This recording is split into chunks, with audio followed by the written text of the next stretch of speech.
The offseason has been relatively quiet for the defending champion Boston Red Sox, but there's at least one development on which they should be fairly focused.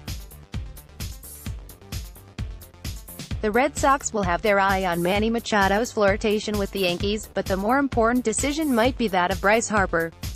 That's because whatever Harper gets will ultimately reset the market for generational players, for players like Red Sox outfielder Mookie Betts.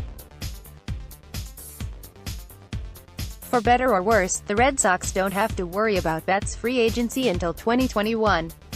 Some still predict Harper returns to the Washington Nationals, but they probably would have preferred to have it all taken care of by now. The Red Sox presumably will, and should, make similar attempts with Betts. If the reigning MVP isn't the best player in baseball, he's one of the 3 or 4 best and will be paid like it, making Harper's situation especially relevant. Harper is likely to net a historic contract, especially with agent Scott Boras pulling most of the levers. MLB.com's Mark Feinsand noted Harper and Boras are said to be seeking the biggest deal in history, in hopes of eclipsing that of Giancarlo Stanton, currently signed to a 10-year, $325 million pact.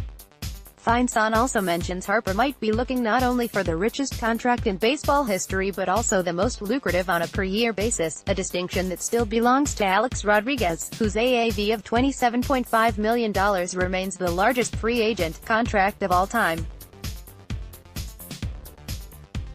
The Nationals' initial offer, 10 years and $300 million, obviously didn't get the job done, and Feinsand wonders whether tacking on an extra $25 minus $30 million would get the job done.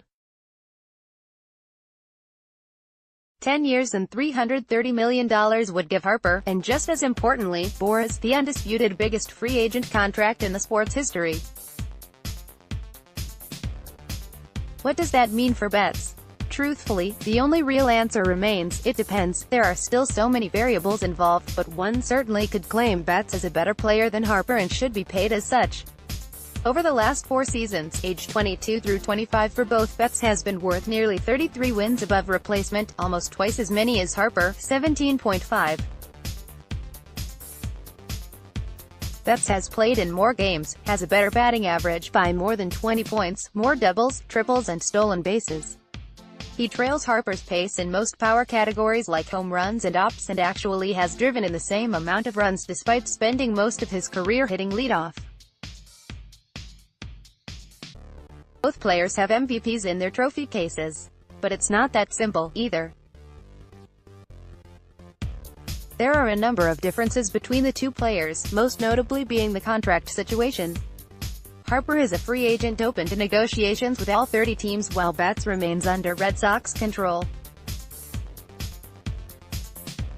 It's an admittedly imperfect exercise to compare the two players and their situations, at least as it pertains to Betts right this instance, but Harper's deal will certainly be used as the benchmark if and when Betts reaches free agency.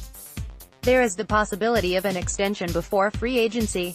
Mike Trout and his 6-year, $144.5 million extension with the Angels seems like a good starting point. That's different, too, though, because Trout was still a full season away from arbitration and 4 full playing seasons away from free agency.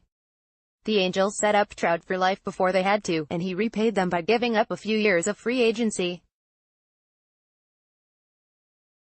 But he was younger, 22, and the Angels ensured that Trout not only would make more than $100 million over the final 3 years of the deal but also allowing him to enter free agency before age 30. In regards to Trout's free agency and Betts, there's also this: so if Bryce Harper and Manny Machado are not going to break the historic threshold, who has the best chance to become baseball's first $400 million, or even $500 million players in baseball history? Baseball executives predict. But doesn't it just feel like Betts, who went to arbitration with the Red Sox a year ago, is destined for free agency? If that ultimately is the case, the Red Sox are going to have to pony up to retain his services. Even in this day and age where it seems like inactivity across the league is driving down the price of big-name free agents, we can safely assume Betts will have a chance to break any and all records set this winter by Harper, despite the fact he'll have 2 more seasons under his belt. That should make the Red Sox and all of baseball curious to see what happens with Harper in the upcoming days and weeks. Thumbnail photo via Brad Mills, USA Today Sports Images.